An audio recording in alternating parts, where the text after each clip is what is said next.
Olá, tudo bom? Muito bem. Hoje eu gostaria de conversar sobre um tema que chama-se empirismo, mas que no dia a dia muitas pessoas usam uma outra expressão mais popular, até de forma de gíria, né, que seria o achismo.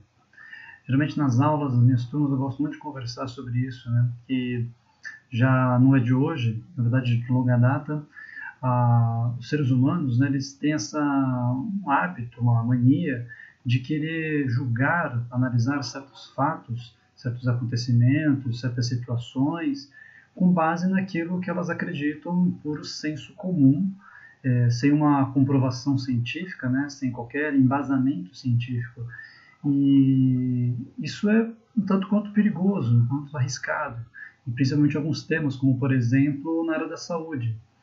Em alguns casos, algumas pessoas, pelo seu achismo, né, pelo empirismo, ou seja, aquilo que a experiência delas, as experiências anteriores, mostrou, se você tomar determinado medicamento, você vai ter aquele efeito esperado, porque eu tomei, então se você tomar, vai dar o mesmo resultado para você.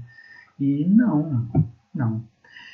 Apesar de todos sermos seres humanos, os nossos organismos são diferentes. Nós reagimos de formas diferentes. E por conta disso, não é pelo fato de um medicamento ter funcionado para você, para sua dor de cabeça, isso não significa que para uma outra pessoa também vai funcionar. A mesma coisa, por exemplo, para o uso de ervas como os chás. Eu gosto, eu, Leandro, particularmente, faço uso disso sim, mas eu tomo muito cuidado com a questão do embasamento científico. Eu busco pela internet, nas bases de dados existentes, que são várias, as pesquisas que já foram feitas sobre determinadas ervas. Então, por exemplo, se for pesquisar sobre uma erva simples como a camomila, bem, já existem várias pesquisas realizadas por várias instituições muito sérias, com resultados científicos sérios, com uma metodologia de pesquisa, né, aprovada, que consegue comprovar, por exemplo, o benefício da camomila para determinados aspectos, dos quais eu não vou comentar, porque não é o objetivo aqui do vídeo, né?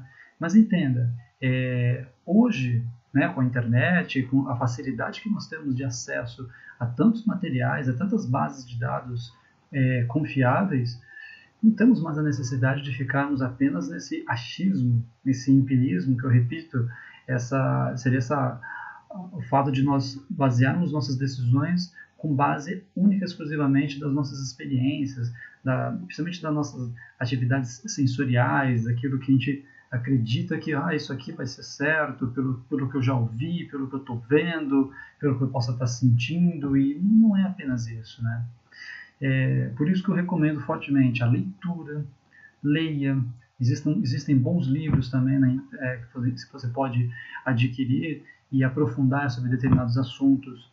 Eu falei sobre a área de saúde, mas isso também vale, por exemplo, para a área de gestão, na área de negócios. Às vezes um gestor, uma gestora quer aplicar determinada ferramenta, mas ele não estudou, não aprofundou sobre o uso adequado dessa ferramenta. E nada como, por exemplo, você conversar com especialistas da área. Um exemplo, digamos que você queira aplicar alguma determinada metodologia na área de recursos humanos, na área de gestão de pessoas, sobre uma avaliação de candidatos, por exemplo. Eu ouvi que tal ferramenta funciona para entrevistar, para avaliar. Não fique só no ouvir. Leia mais sobre isso, busque revistas científicas que tenham publicado sobre o tema, participe de eventos que discutam esse tema, se esse tema te interessa, por exemplo. Então, se você acha interessante essa área do RH que eu estou comentando, converse com especialistas que já tenham, de repente, trabalhado, aplicado essa ferramenta, busque com eles essa troca de experiência, né, e entenda um pouco mais antes de realmente aplicar e ver se vale a pena aplicar, por exemplo, na sua situação, na sua empresa. De repente, não é o mesmo contexto e aí o resultado não vai ser aquele esperado, aquele desejado. Né? Encerro o vídeo então, com essa reflexão sobre cuidado com esse achismo. Hoje estamos numa era muito forte da chamada pós-verdade, aquela em que às vezes nós não buscamos adequadamente se aquilo que estamos lendo é realmente verdade ou não, e a gente simplesmente vai naquele sentido do tipo, deve ser verdade. E Não, como deve ser? Você pesquisou? Você leu a respeito? Viu, aprofundou uma pesquisa, né, nesse sentido para poder ter um maior embasamento na sua decisão? Então, fica aí a minha sugestão para você. Evite o achismo. Pesquise mais, leia mais, estude mais. Esse caminho geralmente gera resultados muito melhores. Tá bom? Obrigado por assistir o vídeo.